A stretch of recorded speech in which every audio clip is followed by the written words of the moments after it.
Tonight, Captain Kirk meets Captain Picard in Star Trek Generations. In Creatures, we have the true story of matricide in New Zealand, and the late Jessica Tandy talks about one of her last film roles in Camilla. Good evening, and of course Jessica Tandy wasn't actually late when she gave that interview, though she did alas die a few months later. However, let's start with Star Trek Generations, which opens with a bottle of Dom Perignon vintage 2265 floating through space. Never mind whether 2265 was a good year, it's depressing that even 3 centuries hence nothing has been done to curb intergalactic little-outs. The film's basic plot is the old one about the mad scientist Malcolm McDowell, who's prepared to destroy entire planets to achieve his own selfish ends. We meet him first on the inaugural flight of the new Starship Enterprise, on which the now retired Captain Kirk, William Shatner, is an honoured guest. Naturally, things go wrong and Kirk saves the day, but only at the cost of his life, though maybe not.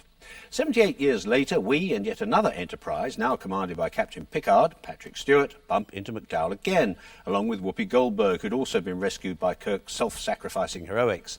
Neither of them, incidentally, looks a day older. But this is when McDowell shows his evil hand. He wants to get back to the Nexus, the Shangri-La of outer space, a place of total contentment and immortality. And not only is he prepared to destroy planets to achieve his ambition, he's so far lost to any sense of decency as to play along with really nasty Klingons.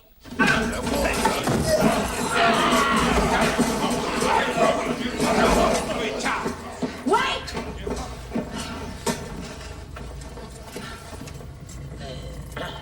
Wait.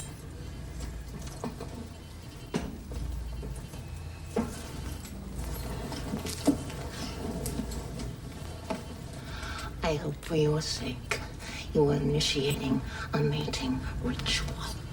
You got careless. The Romulans came looking for their missing trilithium. Impossible.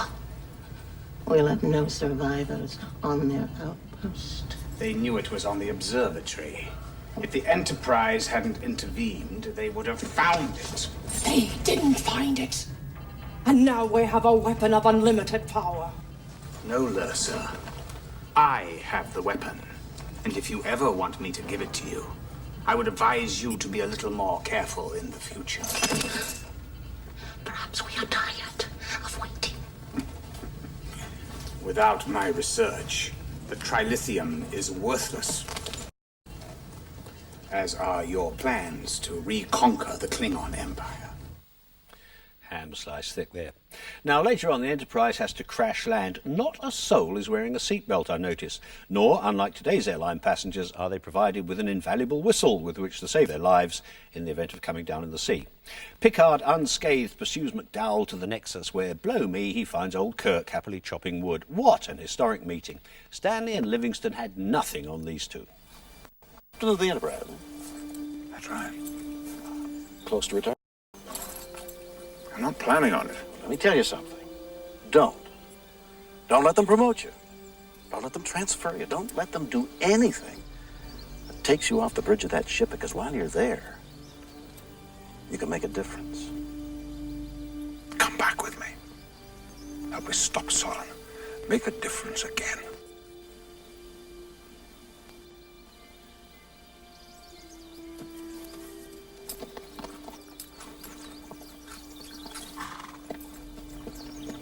Who am I to argue with the captain of the Enterprise? What's the name of that planet? Viridian 3? Yes, I take it the odds are against us and the situation is grim. you could say that. You know, if Spock were here, he'd say that I was an irrational, illogical human being for taking on a mission like that. Sounds like fun. Now, from this point on, the story does become just a trifle far-fetched, but I don't suppose devoted Trekkies will care about that. Stewart, playing it straight, and Shatner, tongue-in-cheek, are fine, and so is McDowell. Whoopi Goldberg's role doesn't amount to much, but generally speaking, and give or take a few slower moments, this, the 7th film in the series, compares favourably with any...